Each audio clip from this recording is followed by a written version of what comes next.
Well, hello and welcome to our first lecture on material from the course. We're going to be going over chapter 1 of our text, How to Reason Logically. So that's going to be pages 1 through 18, and just FYI, in case you haven't gotten this already, those numbers refer to the numbers listed on the pages, not the document numbers. So I think it's actually like the page 23 of the document, something like that. But just look on the number on the pages and you'll be in the right spot. So I want to talk a little bit about what you can expect from my video lectures going forward. So I usually teach in a class, and I'm used to a lot more person-to-person interaction. So this first lecture here, the material is more introductory in nature, and it's not very complex or complicated. So this is going to be kind of an experiment for you and for me. There are going to be some growing pains. I'm not used to lecturing like this. I'm actually in the philosophy lounge at San Francisco State University, and there's no one in here, so this is very weird for me to be talking to myself. Well, I'm talking to you, but I'm talking to myself.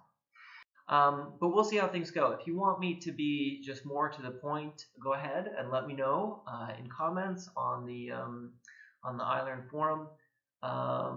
If there's anything I don't cover in my lectures, let me know.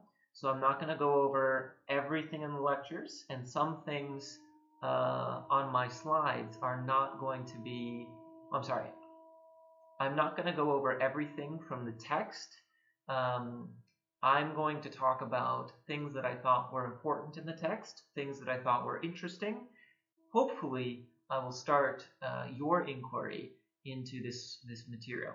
My real goal is to just provide some things for you to think about. I'll also, at the end, go over our homework. Just go over a few points on the homework. Okay? So I'll be trying to do that for every lecture.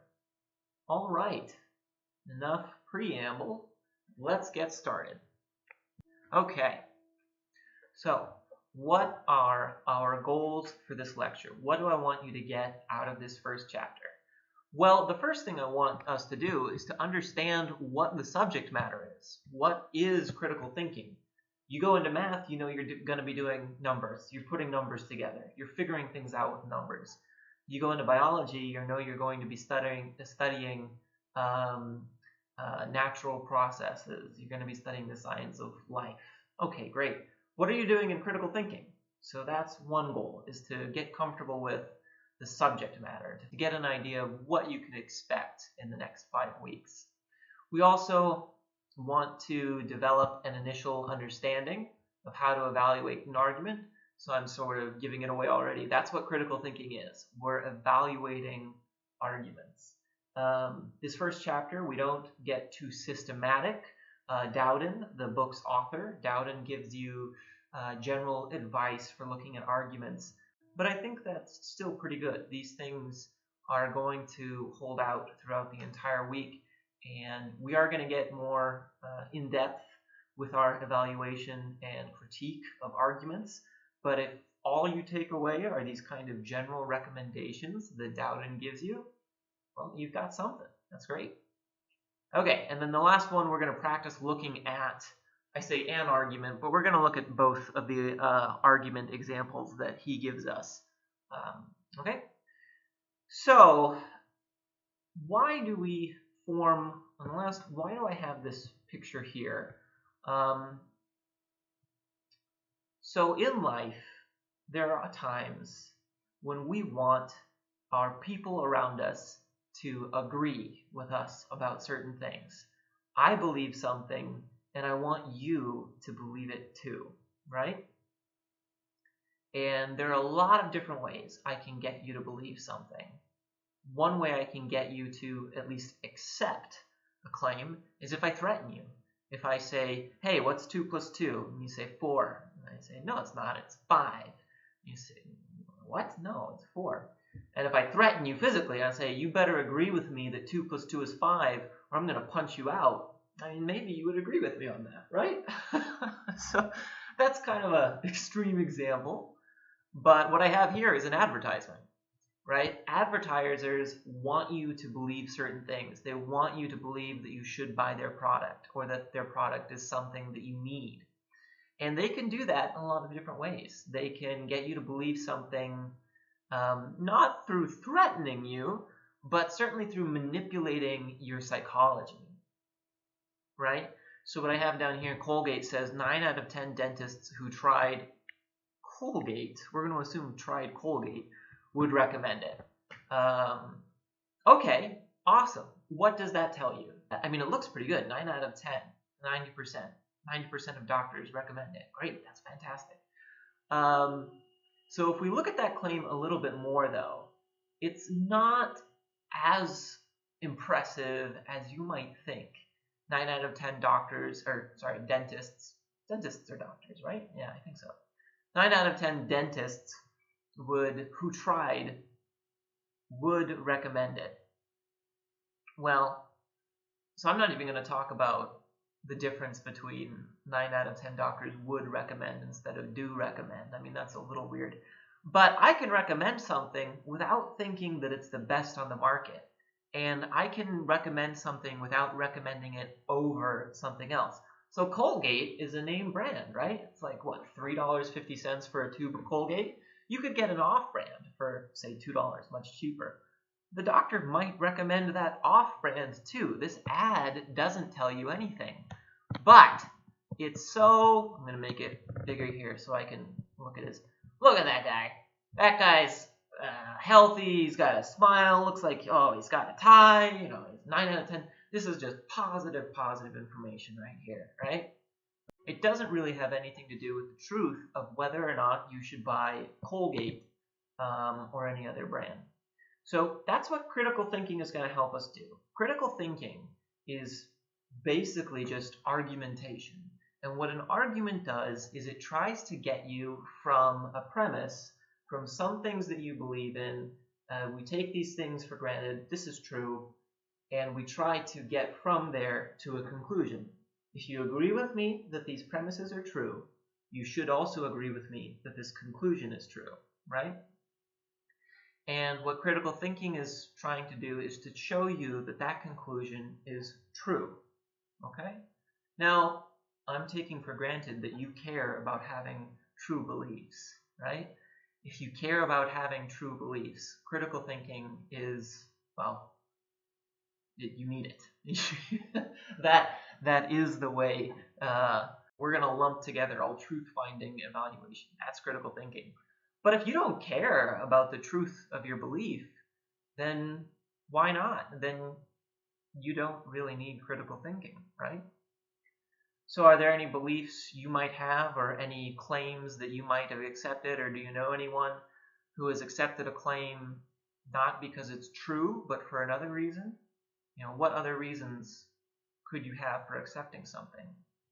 One might just be that it's convenient, right? If all of your friends are doing something, if all of your friends think that, oh gosh, who's a popular singer right now? All right, I like Fetty Wap.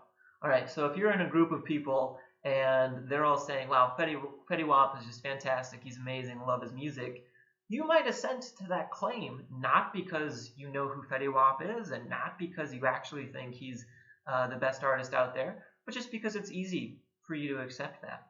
Yeah, all right, I'm not going to make any claims about whether or not you should give in to peer pressure at different times. I'm just going to say that if you're interested in truth, though, if you're really interested in evaluating your claims, that would not be a good reason. Okay? So what I want to do, and yes, I know we haven't gotten into the text yet, but I want to talk a little bit about this book, The Righteous Mind by Jonathan Haidt. So I read this in a graduate seminar last semester, and it was really interesting. So Haidt is a moral psychologist, and he finds that when it comes to moral beliefs, most people don't base their moral beliefs off of reason or argument. They base their moral beliefs off of intuition, your emotive response. So what he ends up saying is, when it comes to having arguments with people about their morals, he says, Keep your eye on the intuitions and don't take people's moral arguments at face value. They're mostly post hoc constructions made up on the fly, crafted to advance one or more strategic objectives. Holy cow, right? Read that again. Take a moment, read that again. What is that saying? That is a pretty damning statement about the effectiveness of critical thinking and argumentation.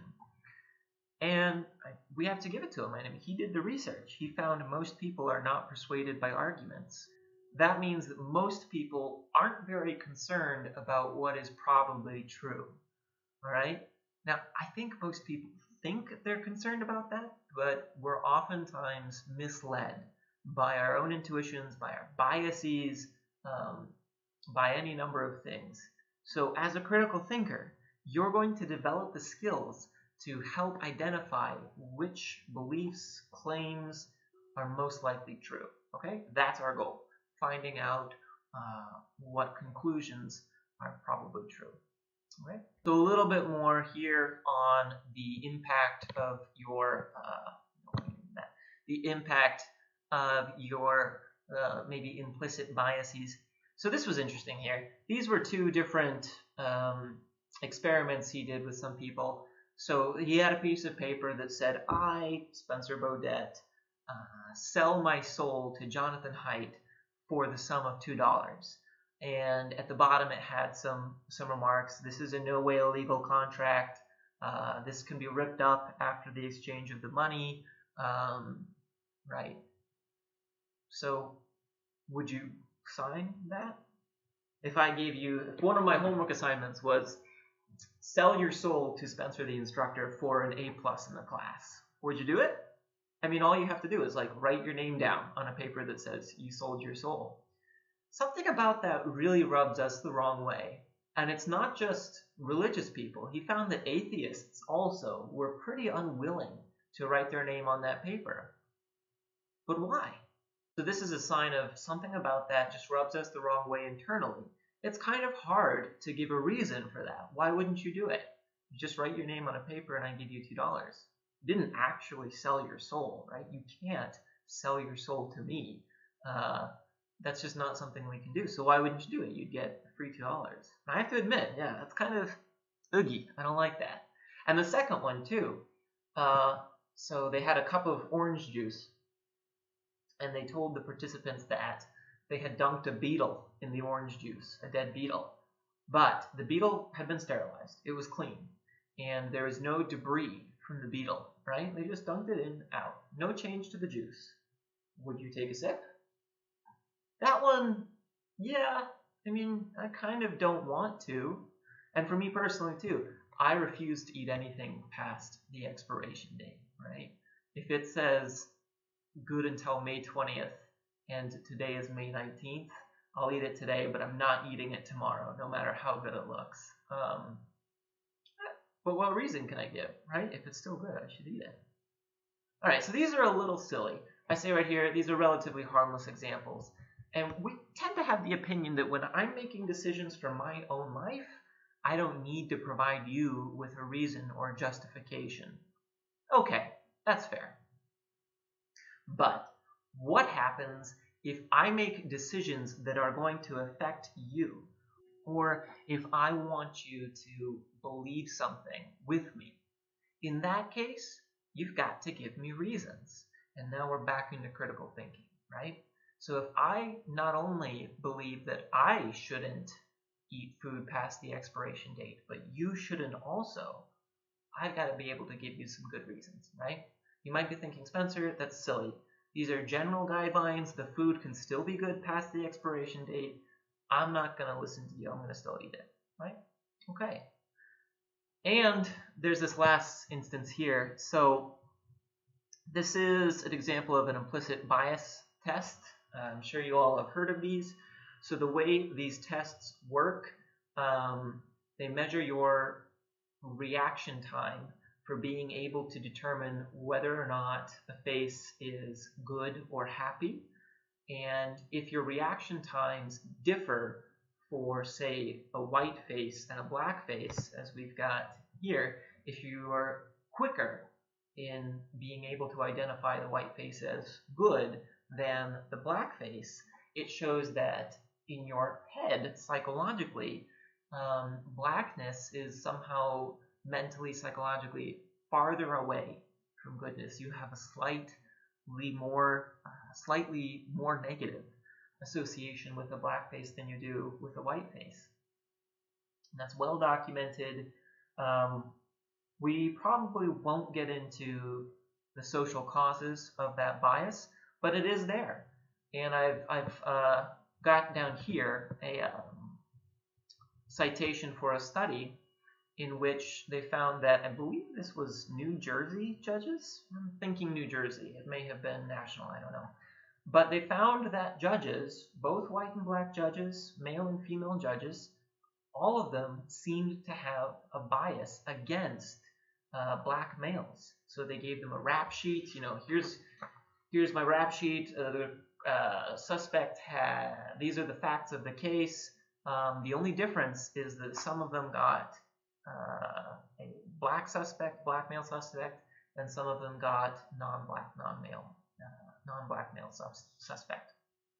And they found that judges, again, all judges, were more likely to convict black men of crimes, and were then also more likely to give them longer sentences, right? And there have been other studies that showed that judges are also harsher in their judgments when they haven't had lunch, right? So your decisions that you make are capable of affecting people, not only if you're a judge, but certainly if you're a judge. And we want to be aware of the things that are affecting our decisions, right? If I make a decision about what's best for me, I want it to be based on what is actually best for me. I don't want it to be based on irrelevant factors like whether or not I'm hungry, right? And we all think that skin color has nothing to do with your likelihood of being guilty, so we shouldn't have skin color affecting our judgments of whether or not a person is guilty. So critical thinking is going to come in here. This is something that critical thinking is going to help us do, because it's going to help us evaluate arguments and reasons for certain conclusions in virtue of whether or not those conclusions are true, right? Or likely to be true. Okay, so lucky for us, we have an example of a case, a court case at the end, so we'll come back to that. All right. So the last little bit here before we get into material from the text is that there's good news, right? We're not prisoners to our own biases. Haidt found that around 2% of his respondents were able to change their minds when they had an intuition one way but were presented with arguments toward the other. They were mostly philosophers, yay!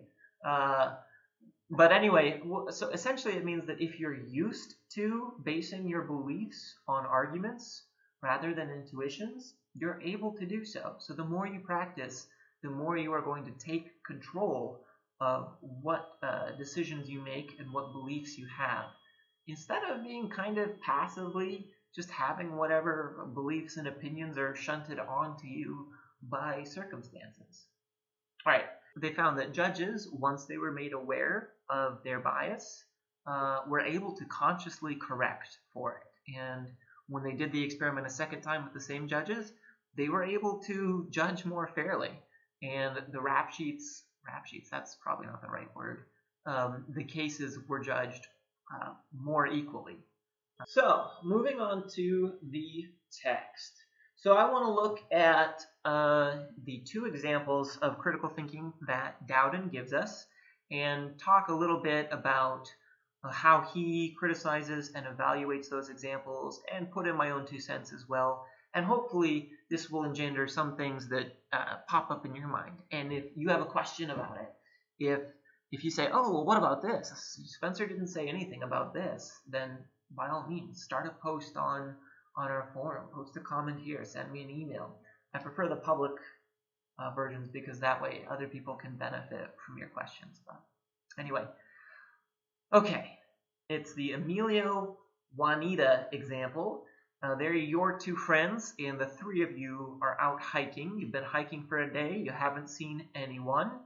And suddenly you discover that your water has all leaked out. You have no more water. You haven't seen anyone. None of you have a phone. However, you do see that there are streams nearby, right? So you can get water from the streams. Okay, you found a sign that says, warning, Giardia has been found in many streams in the area. Sorry, but we are out of sterilization tablets. You saw this sign back in the parking lot. Okay, so what are you going to do? You need water, and you could get it from the stream, but the streams might have Giardia in it.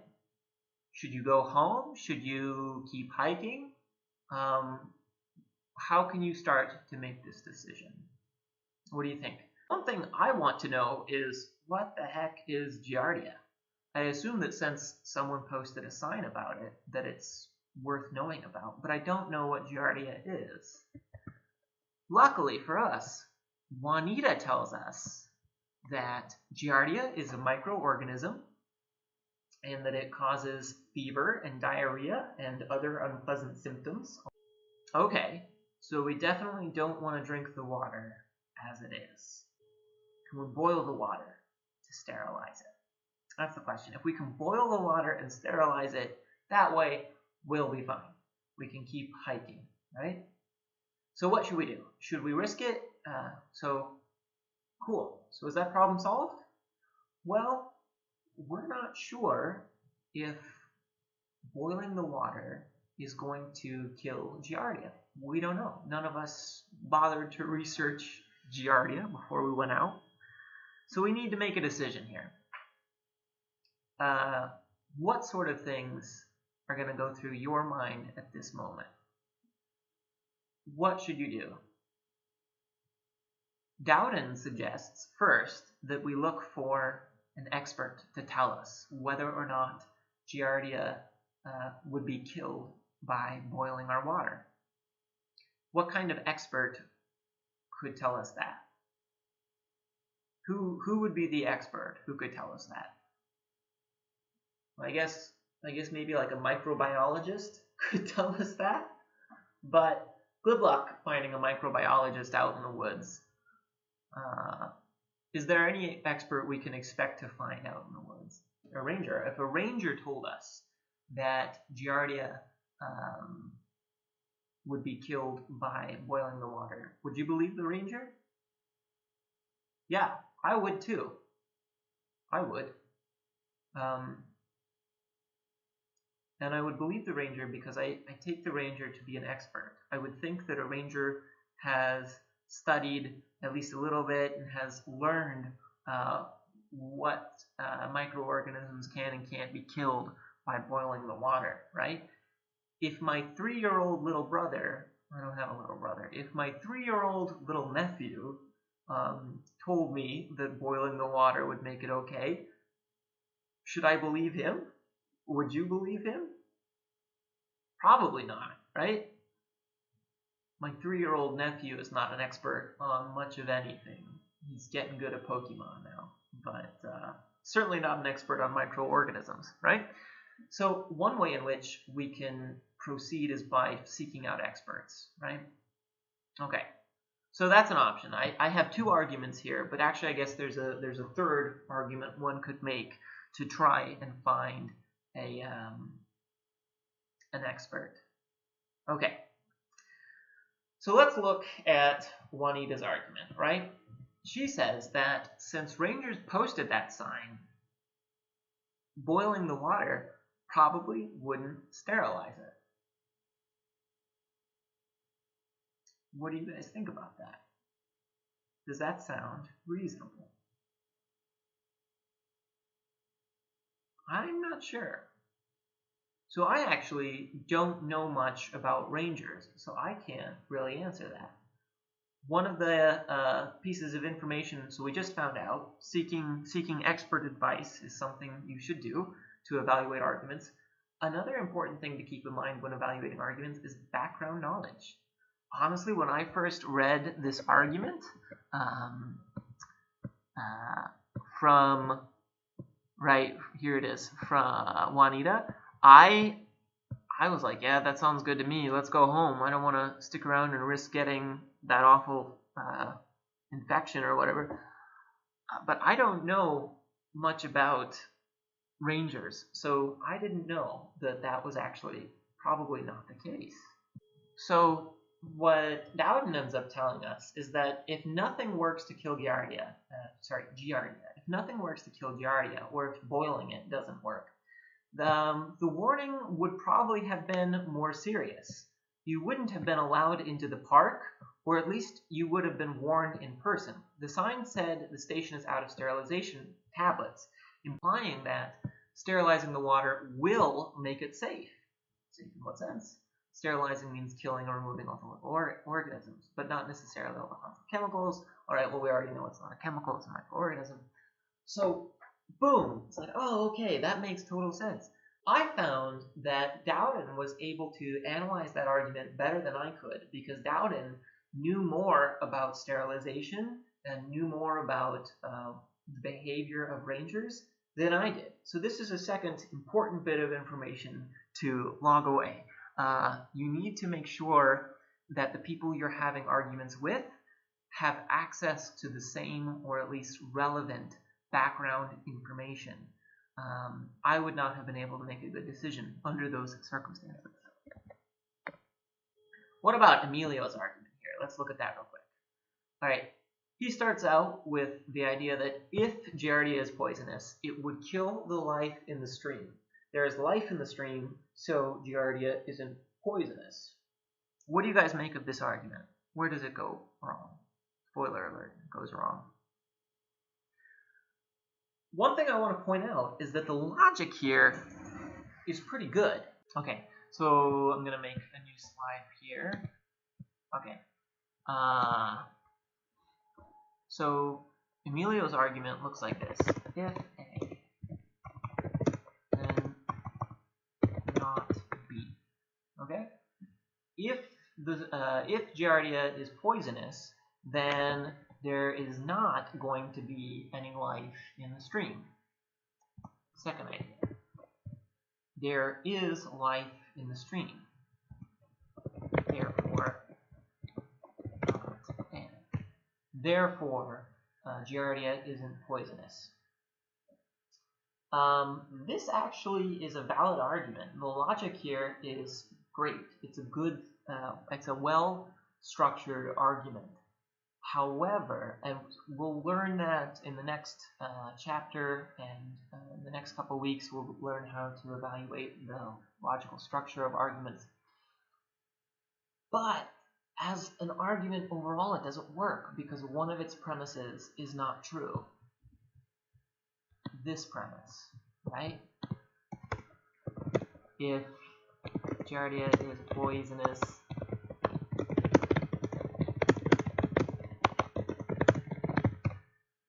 that's not true. How do we know that? Right? So here's just a way. How do you get at an if-then statement? How do you disprove an if-then statement? I'm not going to answer this now because we're going to look at it in the next lecture. But for now, think about that. How would you disprove this statement? If the water were poisoned, all of the life would be dead. Okay, I think we've covered this one, so I think we're going to move on. The way in which we ended up pointing out flaws in both of these arguments was to point out that one of their premises were wrong. One of their basic foundations were wrong. So in Juanita's case, she said, since the rangers posted the sign, boiling the water doesn't sterilize it, we found that's probably not the case, since they said that sterilization tablets would have worked, right? Sterilization tablets accomplish the same thing that boiling the water would accomplish. So we have good reason to think this one doesn't work. In Emilio's case, he said, if it was poisonous, then it would kill all the life in the stream. We know that's not true, right? So read the text or think about it. Why is that not true? Okay, all right. So what have we done? In this, so far, we have already gone over a lot of Dowden's principles of critical thinking. We've already evaluated arguments. We've already examined other possible solutions. He ends up giving us 23 principles of critical thinking at the end, and you don't need to memorize those, but you should be able to read them through and have a intuitive understanding of how they work. So these are some that I picked out that I think we just covered in the Juanita Emilio hiking example. Ask for reasons before accepting a conclusion. So if Emilio just said, nah, let's just go hiking. If he refused to give us any argument, and if no one gave any argument, they're just like, quit worrying about it, let's go hiking. Then you're not thinking very critically, which is to say that we have no idea if the claim that you should go hiking is a true claim. We have no idea because we didn't even engage in argument. We didn't even think about it. So that's number one. It's number one for a good reason. We need to give arguments that support our conclusions. Our reasons should imply the conclusion. So for both Emilio and Juanita, going back here, we found that their premises did imply the conclusion. So they did a good... okay. Consider the probabilities that those various consequences will actually occur. So maybe there is still always a chance you'll contract Giardia if you're out hiking where you found it in the woods.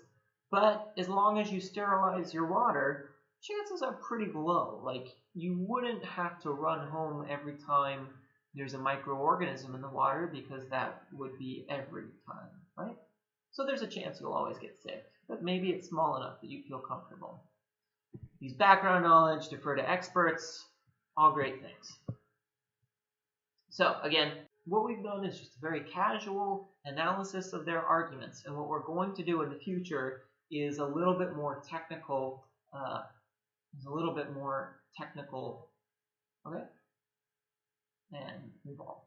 So if you are at home right now wondering, all right, we've just talked about a whole lot, I don't really know what I should be taking from this. What you should be taking is just a general idea of how to start looking at arguments and to recognize that arguments are everywhere. Every time you think to yourself, should I do this or should I do that? Then critical thinking is going to help you, right? And we're starting to use arguments.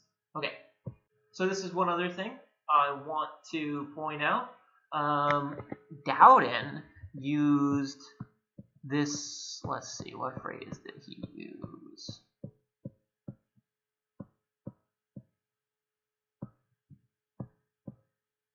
Dowden used the phrase, extraordinary statements require extraordinarily good evidence to back them up. I don't disagree with that at all. I agree with that very strongly, but I want to point out one thing that Dowden is maybe a little too quick on. So what counts as extraordinary may not be the same person to person. So what I have here is very simple. If I tell you I was born in Spokane, Washington, would you believe me? Chances are, I think you would, right? If you just met a stranger and you started having a conversation and they said, oh yeah, well I'm from Spokane, you wouldn't think they were lying, right? But what if they told you, oh, I was born in Antarctica, or I was born on Mars? Those would be pretty extraordinary claims. But why wouldn't you believe them? Why is that extraordinary? If it's not extraordinary that I was born in Spokane, why is it extraordinary that I was born somewhere else? Why don't you believe me when I tell you I was born on Mars, when you did believe me when I told you I was born in Spokane?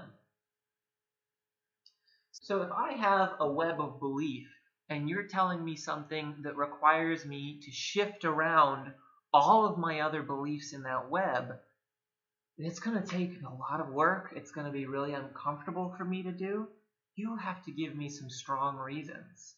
But if my beliefs are different and you're telling me you were born on Mars and maybe I am from the future where lots of people are born on Mars, it's not very weird for me to think that. Then I wouldn't have to change around all of my beliefs in order to believe that. What am I getting at here? I'm getting at what is extraordinary, what is implausible, is not necessarily the same for every person. So when you have a conversation with someone, in addition to having the same background knowledge, you should also at some point get to an understanding of what they find plausible and implausible. There's no reason that everyone should find the same thing plausible or implausible. What I have here is just a quote from an article by Alan Gibbard, a philosopher I kind of like. And he points out that our understanding of the fossil record and of the history of the dinosaurs and the millions and billions of years of history on this planet, all of the evidence for that is also consistent with an alternative hypothesis that a deceiver God created the world and arranged it in this way in order to lie to us. That's also possible, and that would also fit the evidence, right? If that actually did happen, we would see things just as we do see them now, yeah? Okay, so I don't find it plausible that a deceiver God created the world that way, and I don't know if you do either, but Alan Gibbard's point here is that a person could find it implausible. We have no arguments for telling someone what they should or should not find implausible. What's plausible to them is a product of other beliefs that they have, right? Okay. Alright, so that's just a neat little thing. Let's move on. So here's some takeaway claims. This has gotten pretty long. I'm going to try and finish it up here in a second. So here, takeaway ideas you can get. This is what I want you to understand. That when you have an argument in front of you, it's trying to argue for a conclusion, whether or not the conclusion is true. Okay? So if you're not sure if a claim or a conclusion is true, look for an expert. They're the ones who have a lot of experience. They're the ones who studied. They probably, I would be more confident of an expert's opinion of Giardia than my own, because I have no knowledge about Giardia. So trusting experts involves a bit of trust, for sure. But it's reasonable. It's reasonable trust, right? I've never studied Giardia. I have no idea what it is, except that it appeared in our textbook. So I would trust a microbiologist more than me, because they've at least studied it, right? Okay. We need to weigh the pros and cons of our actions. So it's not just the argument itself and like, oh, conclusion A is 50%. I'm 50% confident conclusion A is true. I'm 60% confident the conclusion B is true. That's not the only thing we need to take into account.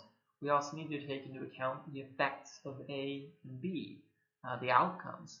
So if I was only 60% confident that we could go hiking without getting fever and diarrhea, even though the odds are we won't get those things, I wouldn't want to risk it, because that's really bad, right?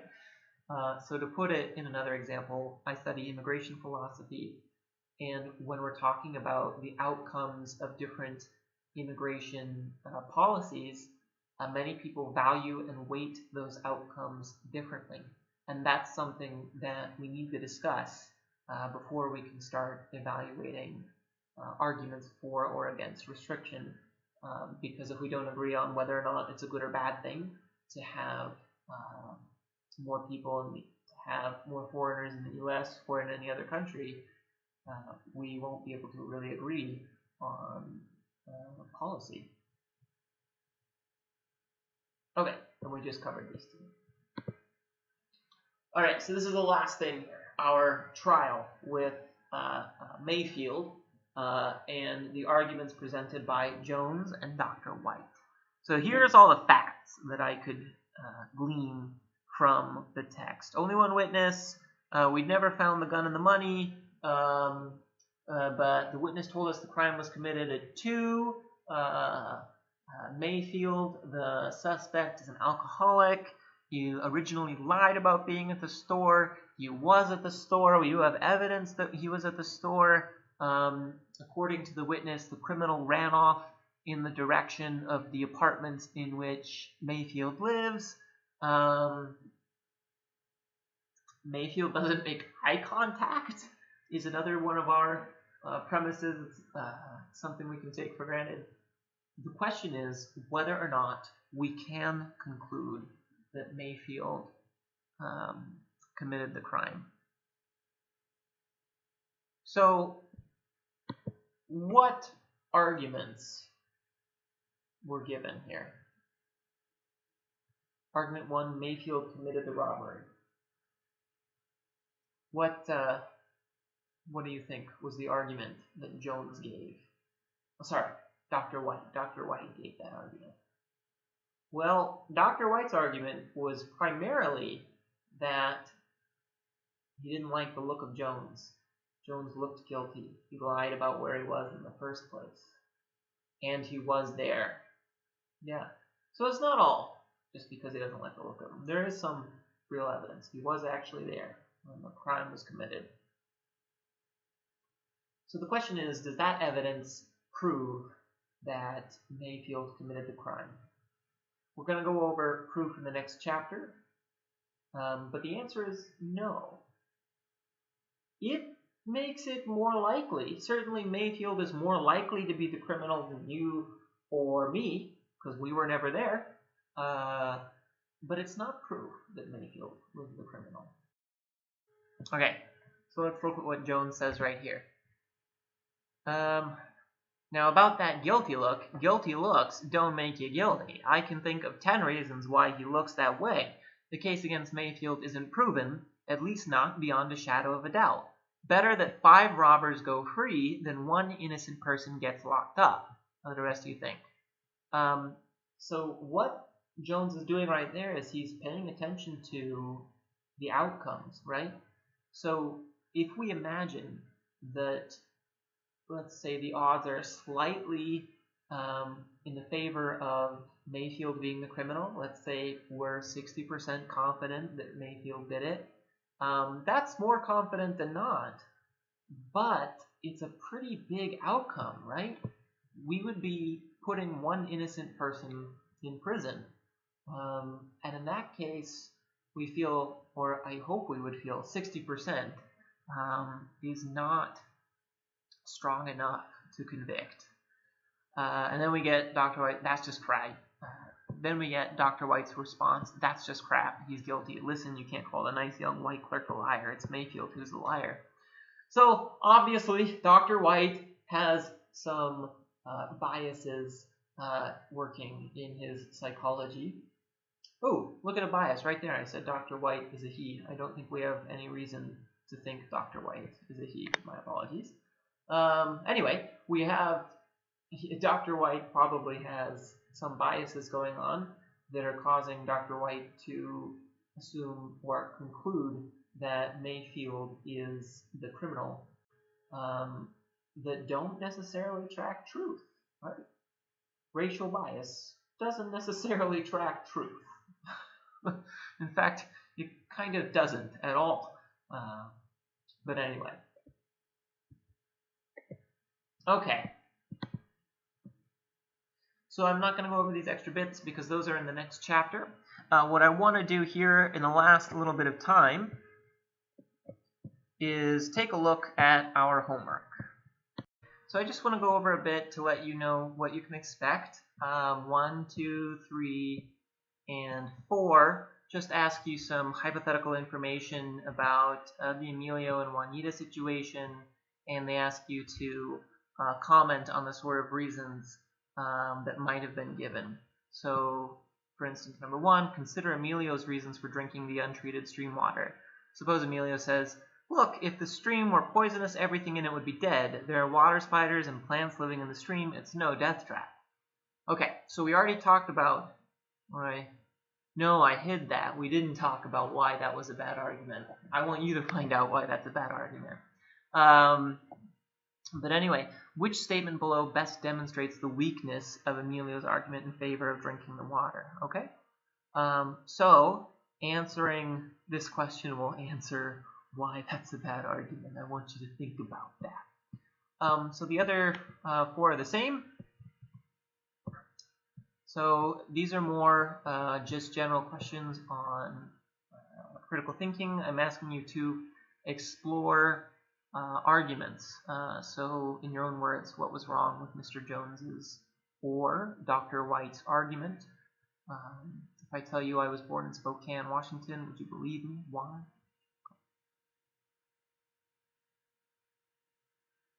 Okay, so arguments try to get you to believe certain things, so I want you to pay attention to why you would believe some things that I tell you and why you wouldn't believe other things. Okay, so that's the point of this homework. And then this last one, you're making up a hypothetical argument. Okay, so I think that's all good. All right, well, everyone, I apologize if this went long. What I'm going to try to do in the next one is be a little bit more concise and compact with the presentation, and I'll try to go over more or less just the necessary topics. But that's hard for me because I want to have conversations, and since I'm here talking to myself, I get to keep having a conversation with myself, and no one will tell me that they're bored. I don't know. So I would appreciate your feedback too. Go ahead, leave comments, send me an email, post on our forum, anything. Let me know how this went for you, what would make it better, or anything like that. Okay? All right. So this homework is going to be due Sunday at midnight. All right? Hopefully you can get started on it before that and get it turned in before that. All right? Thank you very much.